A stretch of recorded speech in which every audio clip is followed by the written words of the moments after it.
Welcome to Contracting Conversations. My name is Scott Williams and I'm joined by my co-host Jim Valley. Before we get started today, I just want to make a note.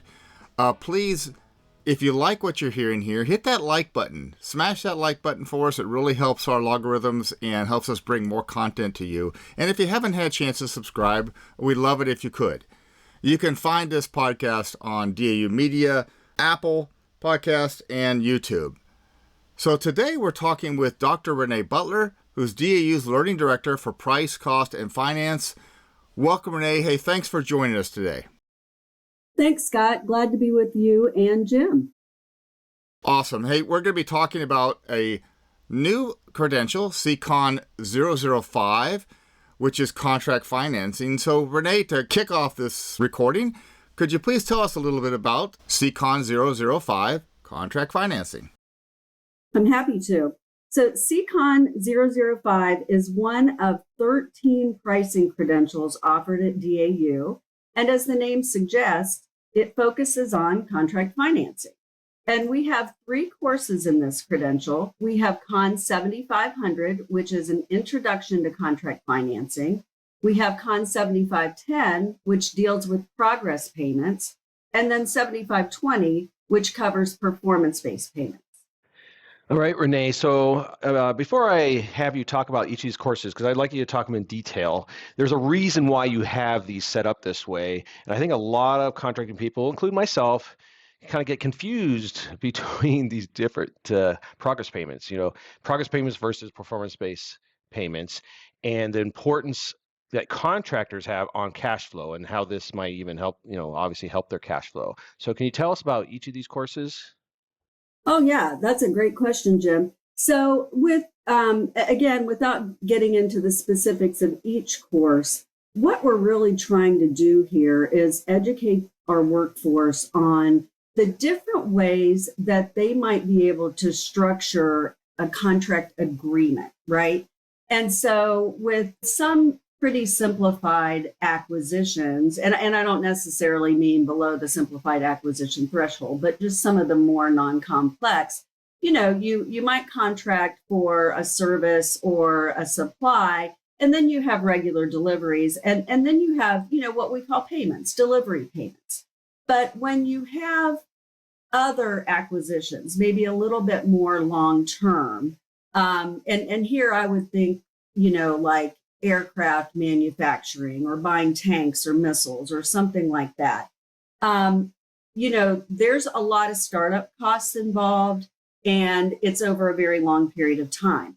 And so we can make doing business with the Department of Defense more attractive by offering contract financing, which basically means we provide financing before we take delivery of an item. And like you alluded to, Jim, that can really help a contractor's cash flow because instead of, contractors have a variety of things that they can do with any revenue that's generated beyond the costs, right? And so they can buy back stock. They can invest in plant and equipment. They can do a lot of things. And this way, instead of maybe having some sort of debt financing, we can provide financing to make doing business with us more attractive. And it definitely does help their cash flow. And you can see this in like their statement of cash flows if you go in and look at their financial statements. And so we just want our students, the acquisition workforce, to understand what the policy is as far as the Department of Defense is concerned on providing cash flow and when it might be not cash flow, but contract financing, and when it might be appropriate to do so. And then if that's the path we go down, kind of what are the rules, regulations, best practices that they need to follow when doing so. All right, Renee, do you want to talk specifically on what you have in each of these courses in a high level? Yeah, sure. I can cover each of them at, again, very high level. I think we probably are going to do, or we've already done a podcast on each of these courses.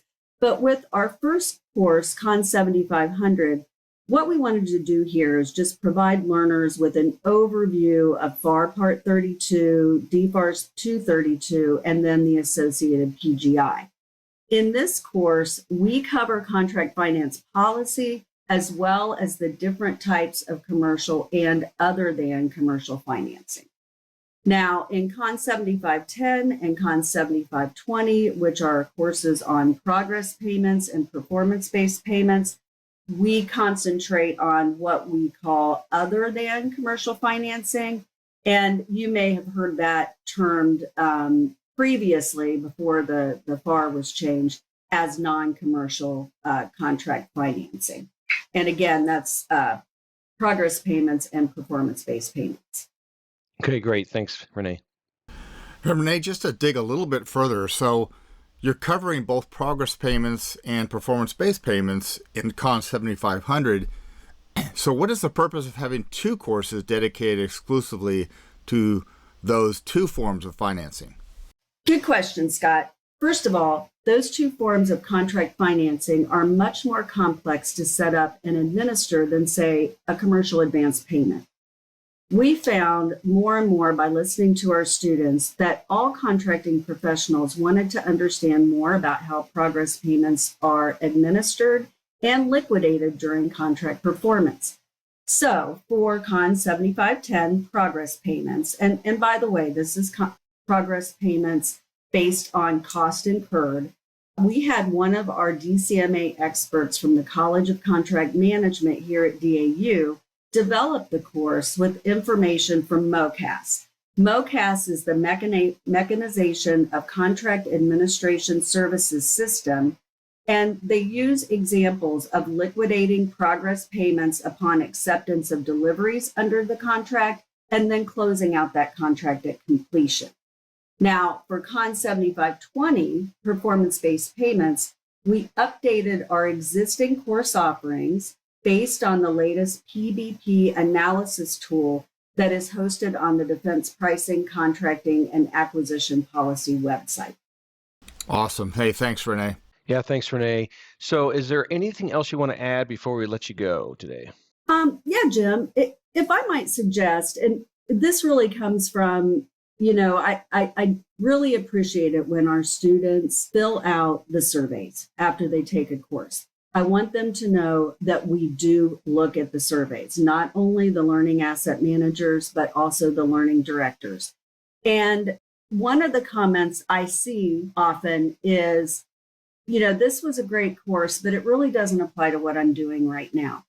And so what I would suggest to those who might be interested in the credential is that they take a look at not only the descriptions of the courses contained within the credentials, but also the target audience. So while Con 7500, Introduction to Contract Financing, would be appropriate for any 1102, the other two courses are very much directed at those who work with large programs where contract performance will occur over a long period of time. And like I said before, think aircraft manufacturing. And so, for example, Con 7510 is for progress payments based on cost incurred, not percentage of completion like you might find in construction or shipbuilding.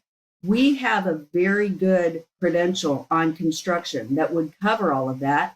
And if you work in construction, and I have before, I've been a chief of construction, and I wish that we had had courses just on construction and a credential at that time. But that's really the course that you should take based on what you're doing right now. And then Con 7520 is mainly used for major weapons systems contracting, major weapons systems manufacturing. So while I would welcome anyone who simply wants to expand their knowledge to take their courses, I also don't want someone to be frustrated because they take a course that's not currently relevant to their job responsibilities, and then they might become a little discouraged by the complexity. And that's really the beauty of our credentials and how we have chunked the content of our courses is that you can take the course you need when you need it. So again, I'll use construction as an example. If you're currently working in construction and you want to know everything there is to know about construction, including writing modifications or the financing associated with that, go take our very good construction credential and courses. But then maybe if you move to a system center, then maybe you can relook the courses and take those courses when you need them, when they're relevant and pertinent to what you're doing at the time. That's a great point, Renee. If you are taking a credential that's specific to what you're doing, you're incentivized to really learn that material, and you're going to be using it, versus if you do it years before, you're probably going to have to take the classes over again. And the fact we've chunked it is awesome. So you don't have to take the whole credential. You could just take pieces of it. So that's fantastic. Exactly, Jim. And let's say you do take 7,500 and you don't enroll in the credential, but later you decide that you want to get that credential. You want to get that badge to show somebody maybe on your resume that, look, I've taken these and I've demonstrated a certain level of mastery in this area. Guess what? That Con 7500 course that you took, it is automatically populated and you get credit for it. So there's nothing wrong with enrolling in what you need right now, knowing that it will at some point count toward that credential. Great. That's fantastic. So Renee, I really appreciate you taking the time to especially talking about the target audience. I think that's really important. And coming on to the show today to talk about CCON 005, which is the contract financing credential.